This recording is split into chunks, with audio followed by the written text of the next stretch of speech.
mantap kurang menyaritakan Kangjeng Nabi aya ner-neran sebab ayat Nur Kangjengan ketika orang nyaritakan alam-alam Nu tadi orang tea rindu sebab naon sebab orang Kangjeng Nabi tigus ya Allah kuajunting kukumaha ge tetepnya merenung orang teh kecuali anu hatena dicap disetempel bagian hidayah saha itulah bangsa kafirin, musyrikin, munafikin.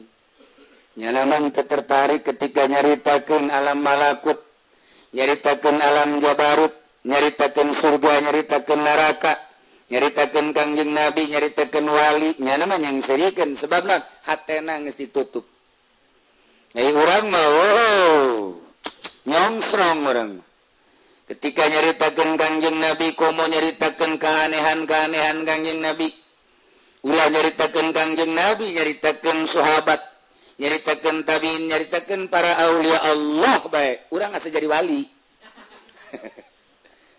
urang nyaritakeun wali asa endek jadi wali puguh salat ge henteu ieu teh urang dah asa endek lumantak aja urang ngawiridan hayang jadi wali hayang jadi wali mah bisa hek bae hayang mah ngan ngahayalkeun jadi wali mah ulah lantaran anu mukakeun sirrun min asrarillah ieu tah sirrul asrar nu mukakeun sirrun min asrarillah yakni makrifat hanya Allah urang ibadah mah ibadah bae ketika ku Tati wa bial ibadah mutakidi minum usarawami A'udzu billahi minasy syaithanir rajim Bismillahirrahmanirrahim wa zahaba Abu Yusuf lan wis ngahukuman safa Kiai Abu Yusuf wa Muhammadun lan Kiai Muhammad sahiba Abi Hanifah kang dari kanca karone Abi Hanifah ila anna zakata maring satuhune zakat innama tajibu iku angin pasine wajib ya zakat fi malahu ing dalam barang kang iku tetep kadhe ma samratun nutai wa tabqa sanatan ang tetap ya samro ing dalam setahun bila mu'alajatin kasyaratin kalawan orang narekahi kang ake sawaun akana makilan kepada utawi entahana yang iku kang dan takar kata mari kaya korma amgo ora makilin atau iku ora kang dan takar kal kofni kaya kapas in kana mimma yukalu makalamun ana yamma lahu samrah ikut tetap saking barang kang den takar yamma fala buddha maka ora kena ora iku maujud ya blugo kuenta segenta tumaka yamma khamsata usukin ing 5 pirang-pirang wasak wa in kana mimma la yukalu lamun ana yamma lahu samrah kutete saking barang kang ora den takar yang fa inda bi Yusuf maka ing dalam munggu Kiai Abi Yusuf la tajibu ora wajib ing dalam ma zakatun apa zakat ila in balago qimatan yusabin ing lamun tumaka yamma ing regasan yusab min adna ma yukalu saking lawi asora-asora atawa handap barang kang den takar yamma fala yajibu fil qatni illa idza balagat qimatuhu khamsata awsukin maka ora wajib fala tajibu maka ora wajib ya zakat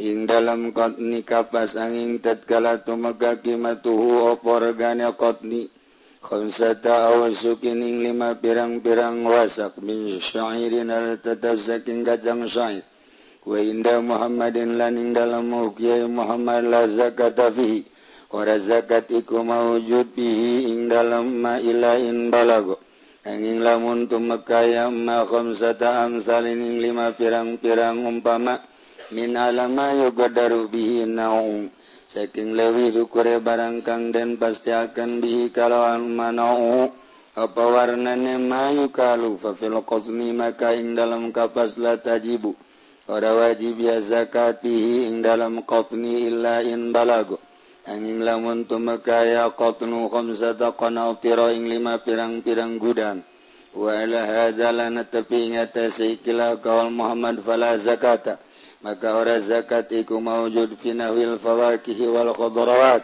dalam umpamana sakehe nyanyamikan lan sakehe palawija ansale wallahu alam bisawab.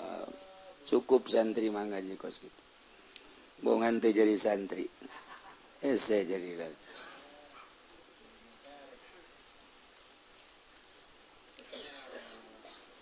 Bismillahirrahmanirrahim.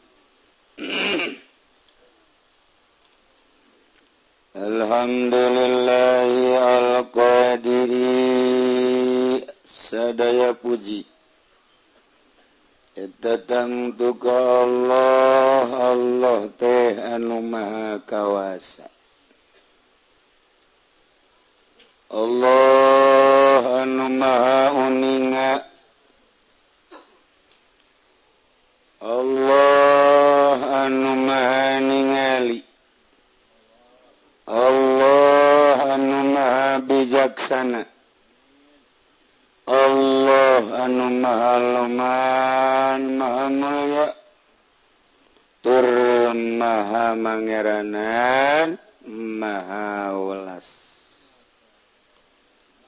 Lamun dicaritakeun dibongkar ngaranna mufradat make ilmu alat sakumaha kamari leuletikanana atuh panjang murang geus teu kudu dipanjang-panjang sebab nu resep nu panjang mah ngan awewe doang lalaki man teu resep nu panjang resepna nu hipu sia mah nu kitu bae anu nurunkeun kana zikril hakim munazzil zikril hakim Gusti Allah teh zikril hakim teh tegasna al-Qur'anil azim alal mabusi ka jalma nu diutus bidinil qawim wa agama anu ajeg yana siratil mustaqim agama Islam anu disarupakeun kana siratal mustaqim bijami anaman tamassakana jadina pada saha jelema nu cekelan kana eta cukang bakal salamet jelema nu cekelan kana agama bakal salamet urang nyebrang tanpa jembatan ujianna moal bisa ngojai kekuatan manusia ngojai paling sabaraha meter geh dinu deet dinu jero mah moal bisa ngojai aya ge lalakon jelema nu hayang nyaho dasar laut jelema hayang nyaho dasar laut make alat biasa make gas terus jana kahandap ternyata caknya indah horenganan di jero laut teh aya lauk anu macem-macem aya karang kerikil-kerikil laut anu indah keur mejehna nyana menikmati keindahan prak aya deui jelema kahareupeun nyana ngojai teu make alat hebat jasa nyana salut sebab nyana mah make alat ieu mah aya nu teu make alat hebat amat terus bae nyurusup ka handap diudag ku nyana ditanya ku nyana mas cek nyana jero laut atuh ulah mah di jero laut kikian ge make alat make gas beak gas mah kula mah ieu mah geus teu daya tupay ente mah hebat amat teu make gas aing mah ti kelebu cek nyana sugan teh hebat ditinggalkeun ku nyana orang ti kelebu teh maraga paeh di jero teu make alat mah paeh kecuali Nabi Ilyas jelema anu ti kelebu didatangan ku Kangjeng Nabi Ilyas cara Habib Abdurrahman di Kelebuh begitu di Kelebuh kemudian kobe pararai nya nama diangkat ngobrol di jero laut terus teka rasa di laut ngobrol banyak lempang di jero laut datanglah ke darat ditungtun dan datang ke darat tengah orang aing ieu di jero laut ditungtun di bawah kadat ditanya kunyana ai ieu saha kuring Nabi Ilyas berangkat. Jadi Nabi Ilyas osok nyalametkeun nu ti Kelebuh. Entak sing hade besi ke di Cikupaya Ilyas. Ajak ka laut. Pak teh kalkap kabeh ha. Ilyas eta batu beres. Yalah siratul mustaqim wassalatu wassalamu rahmat Allah nu dibarengkeun kalawan ngagungkeun salatul makrunatu rahmatul makrunatu bita'zim assalam jeung kasalamatan yana hormat nu bade tetepkeun ka khatamir risalah wal hadi min ad-dalalah anu nungtunun ka rasulan yana Kangjeng Nabi urang anu nuduhkeun tina kasasaran jeung muga ditetepkeun ka musarrifil mursal ulah rusul mursal bi asfil kitab kutubi wal kitab sa Muhammadin nyatane Kangjeng Nabi Muhammad sallallahu alaihi wasallam an-nabiyul ummi anu diangkat jadi nabi nu bangsa ummi artina ummi teh tara nulis tara maca sebab lamun nulis dianggap Quran buatanana mun maca dianggap menang nyontek tina bacaan. Urang mah kuari bisa tenang maca, urang mah bisa tenang nulis. Kangjeng Nabi mah ummi teu maca teu nulis, tetapi langsung ti Gusti Allah nyaho. Kana naon kitu ngaranna nu geus kaliwat. Timimiti Allah ngadamel arwah. Timimiti alam lahut. Kemudian ke alam Jabarut, kemudian ke alam Malakut, kemudian ke alam Mulki, Nasut kuari. Engke ke alam Nubakal. Alam Nubakal timimiti alam Barzah, kemudian alam Mahsyar, kemudian alam akhirat, datang ke surga jeung neraka. Kangjeng Nabi diberi ilmu nu luar biasa. Urang mah kuari teh sakadar ngabahas teh dina kitabna. Ketika di lain kitab teu meunang. Urang ngabahas alam malakut lantaran urang mah bohong. Kecuali wali nu geus nyahoeun ka alam malakut. Urang mah moal bisa nyaritakeun alam Jabarut lantaran urang mah bohong. Kecuali Kangjeng Nabi nyaritakeun alam Jabarut sebab Kangjeng Nabi mah datang ka dieu. Ketika Kangjeng Nabi dek datang ke alam laut, malaikat Jibril geus teu kuateun. Eueuh bagian kuing mah ka dinya, dadah cek malaikat Jibril atuh aya geus. Kangjeng Nabi mah terus. Jadi Kangjeng Nabi mah kulantaran diciptakeun tina nur Allah, maka atuh bisa langsung. Urang mah ngan sakadar datang ke alam malakut sebab urang mah diciptakeun tina nur Kangjeng Nabi Muhammad sallallahu alaihi wasallam. Mantap urang lamun nyaritakeun Kangjeng Nabi aya ner-neran sebab aya nur Kangjengan. Ketika urang nyaritakeun alam-alam nu tadi urang teh rindu. Sebab naon? Sebab urang Kangjeng Nabi ti Gusti Allah. Kuajun tingku kumaha ge tetep merenung urang teh.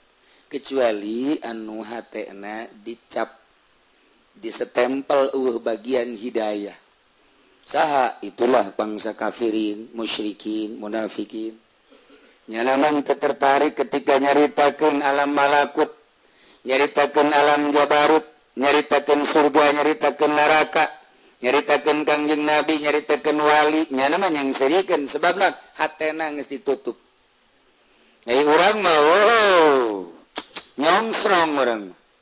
Ketika nyaritakeun Kangjeng Nabi, komo nyaritakeun keanehan-keanehan Kangjeng Nabi.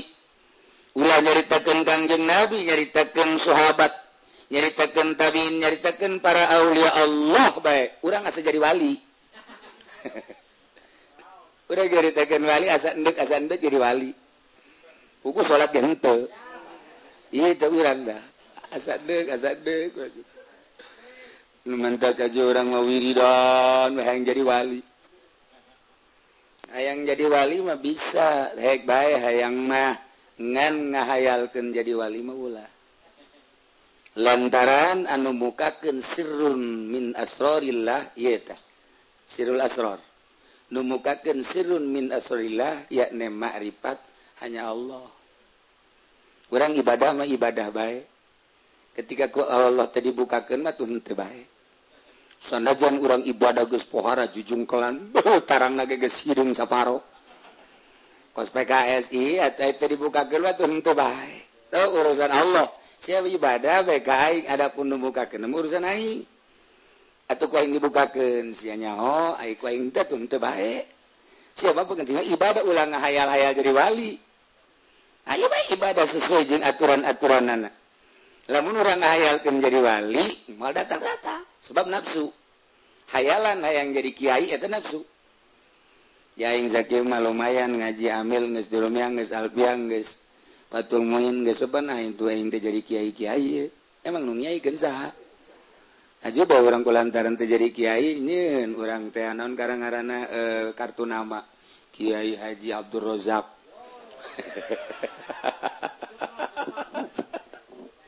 aduh teu bisa di kartu nama atuh kiai mah jata mah julukan langsung ti Gusti Allah bisa ngaji tinggal bisa ngaji tadi kiai kan atau ente baik ku Gusti Allah aya jelema teu ngaji tapi dikiaikeun bohong teh mah tuh da urusan kakiaian baik kumaha Allah atuh komo urusan kawalian cak Allah sia mah ibadah ulah ngahayal jadi wali moal sebab hayalan berarti nafsu hayuh bae geura engke aing nu mukakeunana ja anu naon gitu ngaranna itu anu ngasupkeun ka alam eta bae tuh nya da ieu Kangjeng Nabi bangsa umi teu maca tara nulis tapi ilmuna wabeh aya di Kangjeng Nabi Al-Arabi Kangjeng Nabi mah lain orang Cikupa orang Arab Kangjeng Nabi lahir di Mekah Al-Amin anu terpercaya sholawat sinareng salam lain bae ditetepkeun ka Kangjeng Nabi tapi wa ala alihi jeung ka para keluarga Kangjeng Nabi alun Nabi fi maqamiz zakat Banu Hashim al-Muttalib alun Nabi fi maqamid du'a muttaqin alun Nabi fi maqamil madhi ieu mukminin walau asyan mantap urang ge termasuk keluarga Kangjeng Nabi Muhammad sallallahu alaihi wasallam lamun para habaib ngakukeun alun Nabi fi maqamiz zakat Banu Hashim al-Muttalib aya alun Nabi fi maqamid du'a muttaqin alun Nabi anu ulah coba-coba jelema nu takwa di mana nya geus ngangkatkeun leungeun minta ka Allah di mana bae jeung iraha bae cak Allah awas ku aing dibere fi maqamid du'a muttaqin aya deui fi maqamil madhi urang asup ka alun Nabi fi maqamil madhi mah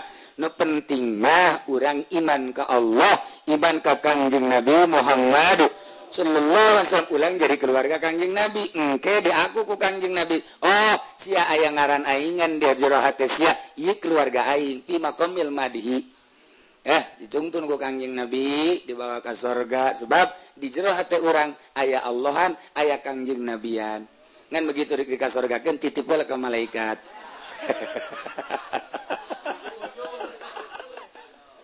aduh Zabaniah cek Kangjeng Nabi ieu dik dikasorgakeun ye ngan pangnyeuseurkeun heula siap cek malaikat Zabaniah waduh anu ala alihi hudatil muhtadin keluarga Kangjeng Nabi teh anu juara dipituduhna jelema anu menang pituduh kabeh masyaallah muttaqin wa sahabihi jeung para sahabat Kangjeng Nabi al-akhyar sahabat Kangjeng Nabi teh anu terpilih anu dipilih ku Gusti Allah jadi sahabat Kangjeng Nabi nu cek Kangjeng Nabi ashabikan nujum sahabat kaula lir teu beda jeung bintang di langit biaihim iqtadaitum ihtadaitum kamana bae maneh nuturkeun pasti menang pituduh sok urang nuturkeun saha warga lain nuturkeun sasa iwati para sahabat urang nuturkeun Kangjeng Nabi teh jamal bisa lamun teu nuturkeun sahabat di mana eta Bukhari an Jabir bin Abdullah golan Nabi di sahabat an Abdullah bin Umar golan Nabi an Abi Hurairah ta golan Nabi cacak Bukhari Muslim Sunan Abi Daud Ibnu Majah Nasai neuk kumaha urang nuturkeun Kangjeng Nabi na nu mantek eta lah jelema-jelema nu brilian bisa ngerangkum ucapan-ucapan Kangjeng Nabi sehingga dijelaskan ieu lah sahih ieu lah dhaif ieu lah mudhal ieu lah mu'an'an itulah hadis dibagi ieu lah hadis yang paranti hukum ieu lah hadis qisah ieu lah hadis itu fadilah dibagi-bagi hadis teh nu mantak urang teh kuari kerja ditakeun dia hukum berarti kudu sahih nyaritakeun dia fadilah nu dhaif ieu masalah geus dibagi-bagi cacat para sahabat anu ngarangkum hadis beladeuna Imam Bukhari bae kumaha jelema ayeuna mantap kehulun jasa Yahudi mah ka ulama-ulama lantaran ulama mah maot jasadna ruhna teu maot Tuan Syekh Abdul Qadir na maot dikubur di Baghdad jasadna ruhna mah kuari hirup ieu urang keur ngobrol jeung Tuan Syekh itu orang keur ngobrol jeung Tuan Syekh itu kitab Tuan Syekh ngawujudnya nak di dulu Habib Rozak ngopi aja nih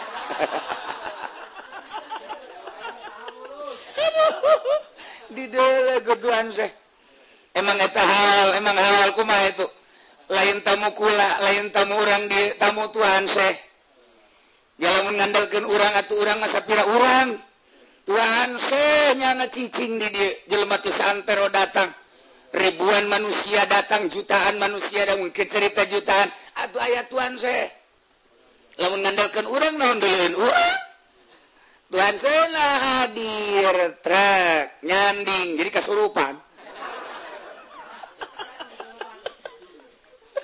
nu mantak jelema nek maulidan tapi teu cinta ka Kangjeng Nabi kajunting kieu gede moal dikunjungi jelema nek ngahalan kitu Tuan Syekh kajunting ku kumaha disadiakeun sagala penyanana teu nyurup ka Tuan Syekh atuh moal bisa ieu nyurup kudu urang teh nek ngahalan Tuan Syekh atuh terus we urang teh taqarrub tadarruk ka Gusti Allah saetikna urang ngalep kana naon nu sok diwiridkeun ku manehanana belah dieuna kaapikan terus ku urang dihaolan nyana nyurup ka urang teu lain tamu urang tamu Tuan Syekh maot Tuan Syekh na tapi rohna mah teu ieu urang kuari teh keur ngaji kitab Tuan Syekh na aya neuleukeun nyana wih ngerokok aja ya waduh batunya gede-gede banget tuh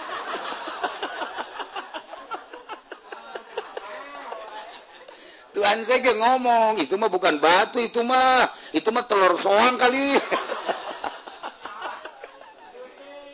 aduh Gusti Allah mantak sih ade urang ngaji ihya urang na kudu nyurup ka Imam Ghazali urang dek ngaji pikir eta mantak di ahli sunnah mah kurang dihadiahan heula nek macakeun kitab manehanana aing ngandal Quran urang sapira urang bisa bae dibaca tapi keberkahan eueuh bisa bae dibaca tapi kok kadengena lain deui ieu lah nu hese teh tah urang dek macakeun kitab Imam Syafi'i urang kuari kitu naon nganyahokeun heula Imam Syafi'i terus urang babacaan kana Imam Syafi'i aya hizibna hizib Syafi'i baca heula ku urang hizib Syafi'ina terus dibaca nyanggakeun sadaya-daya ieu teh kitab Mama abdi mangansa kadang nyambung lidah hungkul geus engke kadengena urang Imam Syafi'i urang kuari macakeun kitab teh kitab Imam gitu naon Jalalain nyanggakeun sadaya-dayana Imam Jalaluddin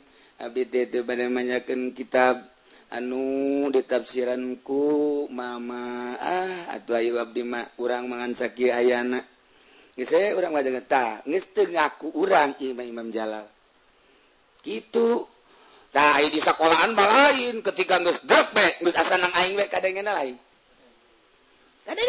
orang ngaji Imam Ghazali kos gitu ditoriko di aku kita Ghazali ngomong imam ini kita gitu ngomong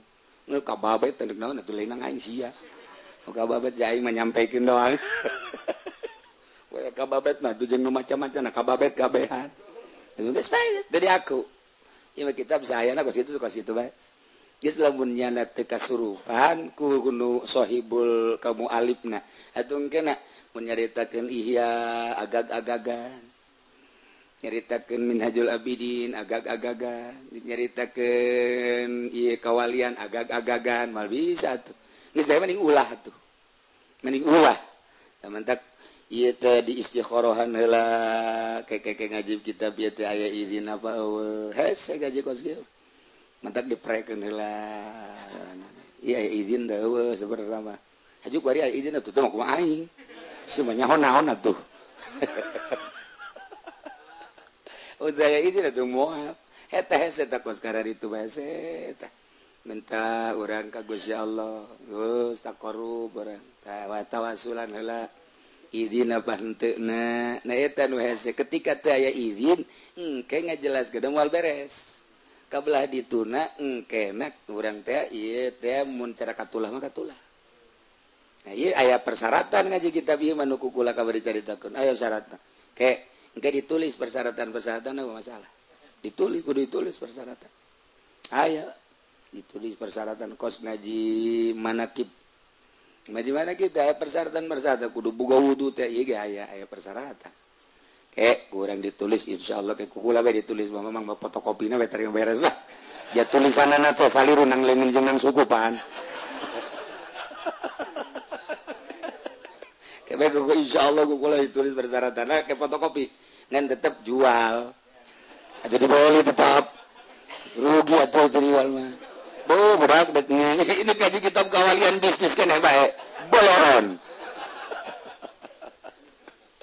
aduh masya Allah insya Allah kayak tulis apa naon eta teu meunang sambarang ongkos hikam emang nggak syarat nu mentak kesaetik hikam diaji di pasar tapi itu berubah hikam di universitas dijelaskan dibahas tapi kok gitu-gitu baik emang eta jelema nu di laluhur teu ngaraji hikam di NU mah hikam teh diaji di kebon humakeun tapi nu korupsi urang NU atuh naon hartina ngaji hikam naon hartina eta katulah ku hikam bahaya sato ilang ke nyumpahan kanyana ge samarutna kumaha sato ilang mah geus anti ka pamarentah ai praknyana kuari gupak di pamerintahan cak sato ilang goblok sia ngaji kitab ai ngebahas ya wawaka diaji ku sia atur renungkeun heula awas sia ku aing disumpahan sia naudzubillah min dzalik engke kadituna sieun urang ngaji kitab kos kitu mah sieun teh kumaha sieun teh bisa dicoplokeun hidayah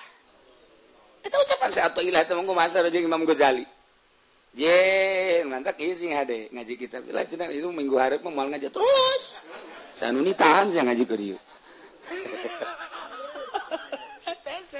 kita udah nyaritakeun nyulusup ka jero hati atuh hese ieu bade nyaritakeun sir dek nyaritakeun ruh eta dua hese lantaran ieu nu aya dunia jeung eusina ieu mah jeung kepentingan awak kepentingan roh kepentingan golbu sir hubunganna jeung ilmu tuh mantap ilmu tuh menang dijual pakai dunia lantaran dunia mah jeung awak sedangkan ilmu mah asupna kana roh jeung sir mantap kalau mun aya jelema ceramah, jelema ngaji, jelema nyieun yayasan, tujuanana ngembangkeun ilmu tapi nangan dunia jahanam. Ini kumaha coba ayo? Lah, cenah kiai mah dikitu-kitu, ji sia mah kus kitu ka aing bae mah nyalahkeun. Geus balik atuh sia lah. Ati memang kaji kitab kos kitu lho, ndek didengekeun ndek atuh henteu masalah. Geus cenah aing moal ngaji kos kitu ndek ngaji itu bae atuh nu anu tadi bae anu pertama jadi nage atuh geus ieu mah ngaji nu bebeneran deuk ka Allah dek ngaji nage deuk bebeneran ka Allah nu tas ngajina ieu mah teu beunang dahar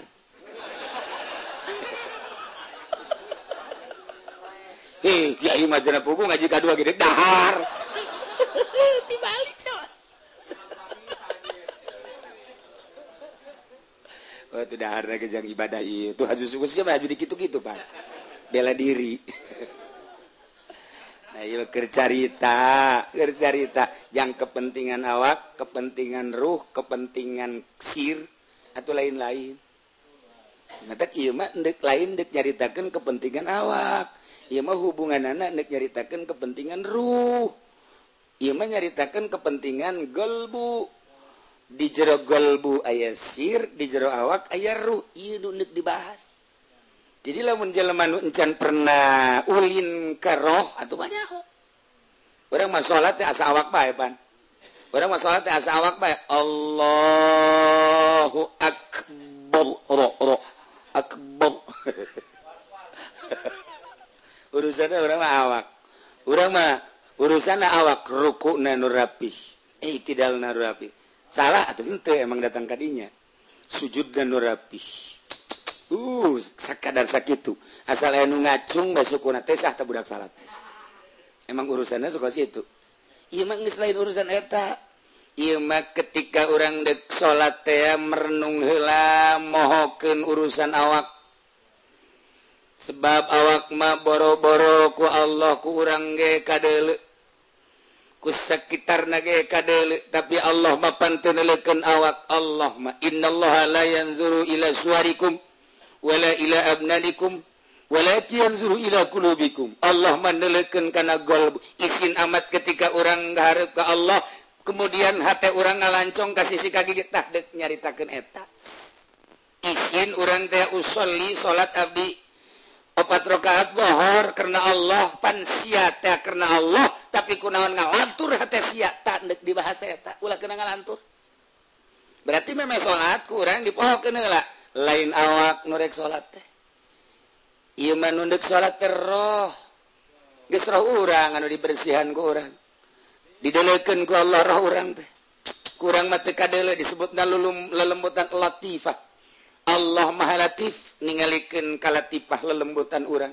Isin amat ketika Allah nu Maha Latif ndelekeun kalembutan urang, lelembutan urang ngaco, inget ka mobil, inget ka motor, inget ka jabatan, komo nu hayang nyandung. Ya, isin jasa. Cak Allah tolol goblok. Sia nek salat ka aing ngahareup ka aing kos sia eta ngalancong ka dieu tah dek diurusan eta. Supaya mantep urang teh tanpa ngaleungitkeun jasad. Jasad kudu diheulakeun geus syariat heula, abeh kadeulina syariat cek nu neuleu urang nu neuleu teh ka awak urang sesuai jeung Fathul Muin. Sesuai jeung takrib, sesuai jeung riyad, syariat ngaranna. Nah, ketika orang praktek salat eta mah geus jalan kebiasaan, geus teu kudu dihitung-hitung deui, geus teu kudu reken-reken deui. Kuari mah nu disalatkeun teh iroh. Eta lah nu hese. Supaya roh teh bener-bener ketika Allahu Akbar, Allah Maha Agung. Roh teh roh ngarasakeun kana keagungan Allah. Ngarasakeun keagungan awak mah moal bisa ngarasakeun keagungan Allah. Awak mah ngarasakeun teh di mana dahar jeung sambal lada awak. Di mana ngadahar jeruk amis awak. Di mana-mana aya Oma Irama nyanyi kadenge ceuli awak.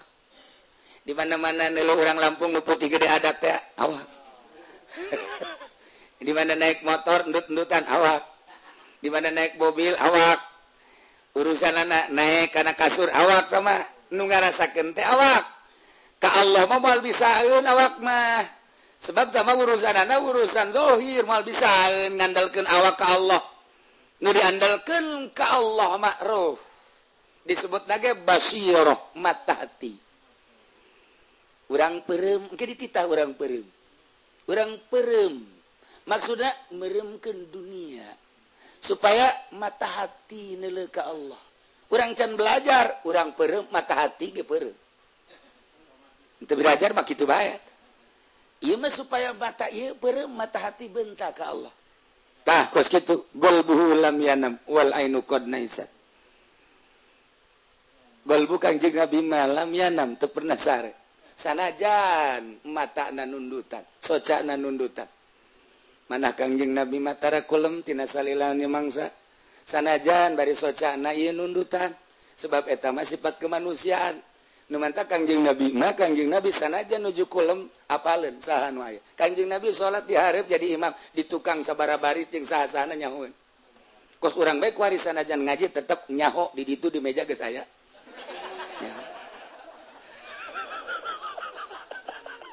tambah kebiasaan tuh kan itu urang ngaji kitab ieu mah Sirrul Asrar lain nyaritakeun salat kumaha rukuna kumaha sujudna kumaha qiyamna kumaha i'tidal lain ibadat nyaritakeun supaya salat urang teh roh urang bener-bener ka Allah sebab naon sebab Allah mah aya teu kudu ka Mekah teu kudu ka Gunung Tursina teu kudu ka Sidratil Muntaha ketika urang dibukakeun hijab mah atuh di dieu ge aya nu mantak engke geus jadi nama teu kudu ka gunung teu kudu ka leuweung neuk nanaonan neuk ka Allah emang Allah aya di gunung aya di leuweung lain eta mah geus jadi ketika can jadi riweuh neuk ka Allah riweuh ku manusia neuk ka Allah riweuh ku dunia neuk ka Allah riweuh ku situasi ngajauhan manusia ngajauhan dunia ngajauhan situasi nenangkeun roh neuk ka Allah uzlah ngaranna tuh nu mantak lamun teu nyaho cara Muhammadiyah nanaonan uzlah emang Allah aya di leuweung soekeun sungut kadieu sia kadieu mumpung aya tanagaan keneh mumpung tutur mah lain ibadah nyoekeun sungut batur ku sabab naon can paham endeu ka Allah teh kumaha geus jadina geus jadi atuh Allah mah teu kudu di leuweung teu kudu di geus jadi di mana we dibukakeun hijab mah ngamantak Lailatul Qadar teh lain di bulan Ramadan bae di bulan urang ge Lailatul Qadar mah aya hartila nu sejenis jeung Lailatul Qadar selalu datang ka wali ketika di bulan Ramadan digelar aya Lailatul Qadar berbagai tingkatan jelema manggihan Lailatul Qadar jacak wali teh kudu di bulan Ramadan bae di bulan Syawal haji hafid haji Muharram ja aing manggihan kos kitu mata cek Tuhan Abdul Qadir jang jelema awam khusus Lailatul Qadar di bulan Ramadan jang khas di lain bulan Ramadan Lailatul Qadar selalu aya bae urang kuari kapuri neuleuh ping-ping oh Lailatul Qadar tuh alhamdulillah pendoan eta nya na masalah kitu alhamdulillah aduh 5M 12M nah ieu mah keur carita alun nabi hudatil muhtadin ashabun nabi al akhyar al muntakhabin lain sambarangan alun nabi anu bisa hadin hudat anu naruduhkeun ka jelema nu meunang pituduh tanpa alun nabi muttaqin moal nyaho urang moal nyaho ngabahas tentang ruh lamun Tuan Syekh Abdul Qadir nyaritakeun Imam Ghazali nyaritakeun para aulia Allah nyaritakeun anu nyana geus tolong di alam nu eta urang sakadar nyaritakeun dia lamun urang encan datang ka dinya atawa encan ner-neran urang ge agak-agagan baheula henteu nu mantak urang mun nyaritakeun ieu bae nyaritakeun Isra urang nyaritakeun Isra saaya-ayana bae Kangjeng Nabi disrokeun minal Masjidil Haram ilal Masjidil Aqsa di Masjidil Aqsa mi'raj Kangjeng Nabi terus naik ka luhur lantaran urang macam pernah sakikituna bae kadengenan kitu ngeunaheun henteu ngeunaheun coba nu nyaritakeun wali nyaritakeun Isra lantaran nyana geus pernah Isra emang Isra jeung Kangjeng Nabi unggul atuh lain jeung Kangjeng Nabi Isra Mi'raj teh akan eta teh dikugusi Allah diisrokeun di mi'rajkeun sedengkeun Kangjeng Nabi teh pan uswatun hasanah atuh lamun uswatun hasanah liman kana yarjullaha wal yaumil akhir atuh urang ge mantak naon nurutan Kangjeng Nabi Isra di mana di kontrakan ka kontrakan tuh sia mah kitu bae pugu turutan kumaha ieu Isra Kangjeng Nabi loba jelema nu Isra mun ditanyakeun saha kiai mana nu atuh aya biasa Isra ge lempang teh ya lempang golbu nu lempang lain awak nu lempang Isra Kangjeng Nabi minal Masjidil Haram ilal Masjidil Aqsa jelas kemudian Mi'raj Kangjeng Nabi jelas umatna aya atuh lamun nuturkeun Kangjeng Nabi majak Kangjeng Nabi uswatun hasanah cuman kadituna ge dijelaskeun nya wa ma utitum minal ilmi illa qalila nu dibere ilmu teh saeutik jadi sakabupaten Tangerang paling hiji sakabupaten Serang bae aya bae sakabupaten Pandeglang bae aya bae Desa Bandung bae aya bae iyalah wa ma utitum minal ilmi illa qalila ngan aya jelema nu Isra biasa Mi'raj biasa tergantung nyanam pangkatna datang ke mana lamun Uwais Kurni ku Kangjeng Nabi katingali keur ayun-ayunan di Sidratil Muntaha. Apa eta mi'raj berarti? Kangjeng Nabi nanya ke malaikat Jibril, "Mana hadza ya Jibril?" "Hadza min ummatika ismu Uwais Qarni." Masyaallah. Cak Kangjeng Nabi menyana mah ayun-ayunan di hadapan Sidratil Muntaha. Coba di hadapan aras gitu. Nyana mah ayun-ayunan di hadapan aras. Pan kipodo 5 dipuri. Kok Abu Brozak mah itu di Cikupatenan karena tadi? Di Cikupatenan tadi? Citra. Abu Brozak beli jagung dirinya, Pak. Anting ngagude sabelah teh. Ajeng teu boga duit dibeli na kucing-cin ban eta. Nah, ieu keur carita Mi'raj Isra. Geus lamun aya kiai nu geus asup ka alam eta ketika nyaritakeun Isra Mi'raj nyantai-nyantai sebab nyaritakeun dirina teu bohong. Urang mah kuari syahadat urang bohong. Nah, ngaji kitab ieu mah supaya syahadat urang ulah bohong. Asyhadu abdi nyaksian berarti bener. Ketika nyaritakeun Isra abdi pernah berarti bener. Ketika nyaritakeun Mi'raj abdi pernah berarti bener. Saha jelema nu kitu wali. Lamun Tuhan Syekh Abdul Qadir nyaritakeun kula Isra kula Mi'raj, kula kaget. Kula mamanggihan Lailatul Qadar teh lain di bulan Ramadan bae. Imam Ghazali kula Isra kula Mi'raj, kula kaget. Imam Qushairi kula maja Isra kula Mi'raj lain Kangjeng Nabi bae. Uman wa ma utitu minal ilmi illa golila. Anu teu mondok mal bisa. Mal bisa palingnya nama min kontrakan ila kontrakan. Wa min kontrakan ila kontrakan akhor. Nggak usah gitu ya Rawa. Isra aing lah cekelet ya. Isi mbak kasih mbak. Bisa. Kalau mandak mondok. Ngarasakeun payetna cicing di pondok. Kudu masak sorangan. Kudu nyese sorangan. Anggal hiji ku 12-an. Di pondok bakos gitu. Perbut anggal. Perbut anggal. Hiji hulu mana ya? Bisa pahili hulu sebenarnya mat. Itu di pondok, kata kos gitu di pondok mah. Masya Allah karim, tapi indah kaditu na baki indah. Oh, orang di pondok teh keur uzlah. Mantap, lamun teu kahartieun mah lah kiai atuh nyieun bae kantin abeh ngeunaheun. Oh, ndek di kitu mah gampang. Atuh jelema di dieu santri aya 500 atau 600 aing nyieun kantin per orang dipungut sekian, atuh aing jadi sugih, engke jadi sudager. Atuh babari teman kos kitu mah lain deuk eta. Kecil teman urutan pasantren modern tuh kecil jasa nyen warung atau aing mah ngawarung anu biasana rokok hargana 100 tingkatkeun ku aing 300 mau tidak mau sia kudu beli di dinya bae teu meunang keluar dengan bebeja ka batur mah ke besi ulin besi naon bohong kadik pugunya na bisnis nikel bohong babahari nu kos kitu tapi lain eta nu dimaksud ieu budak teh lain sakadar ngaji kena bisa maca kitab tetapi kena ngarasakeun hasil ngaji prihatin cek Imam cek Tuhan Syekh Abdul Qadir orok sasapihan ketika disusuan terus lumpat poho ka indungna tinggalkeun ku indungna nyana seubeuh keneh moal cerik ketika geus lapar neangan emma ka mana neangan unggal kamar eueuh emma neangan henteu bisa disapi ku batur emma emang da nyusuh mana eueuh cerik cari kokosera di ais ku sahabat ge moal bisa. Sebenarnya hayang nyusu. Nah, ketika ayat Allah nyana nyambung jeung emak. Sebabna lapar prihatin hazina. Urang ge mobil aya, motor aya, dahar ngeuna moal Allah-Allahan. Moal Allah-Allahan. Nah, ketika dek masak beas eueuh. Dek balanja duit eueuh. Lempang rada nyeri suku.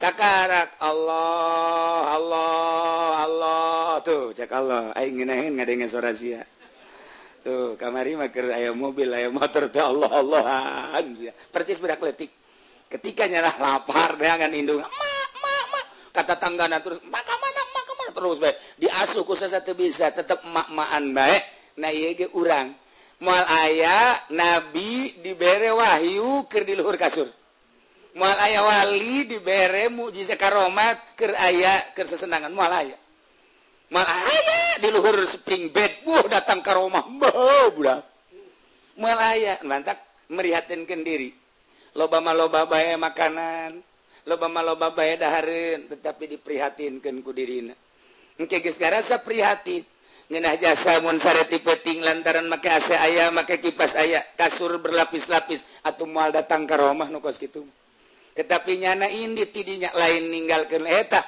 ninggalkeun menikmati eta jeung teuing kasur aya teu dipake jeung teuing kipas aya jeung AC teu dipake jeung teuing fasilitas aya teu dipake endahan diuk bae nanaonan mun ku urang ditanya heuy kasur aya spring bed aya ieu selimut aya kok teu dipake deuk ka Allah kakara kasur tinggal kasur teu dipake nyahoeun Allah mah maha uninga oh sia teh teu menikmati dunia padahal fasilitas aya secara zahir sagala aya batin mah horenganan keur prihatin ka Allah diberelah ka rumah tuh eta deuk ka Allah kos kitu ma urang ge Allah teh ketika kos kitu ieu dah deuk diaji teh urusan kos kitu jadi lamun dahar bae moal datang ka rumah paling gendut kitab ieu lain model ieu kitab model ieu mah kitab Sirrul Asrar rahasia ning rahasia di jero rahasia ya rahasia mentak kita mah kudu dikodok sat bae ku urang guriwal we belut kos gitulah belajar wa ala alihi hudatil muhtadin wa ashabil akhyar al mutaqin ieu mah disingkat-singkat we wassalam taziman katsira amma ba'du wallahu a'lam bissawab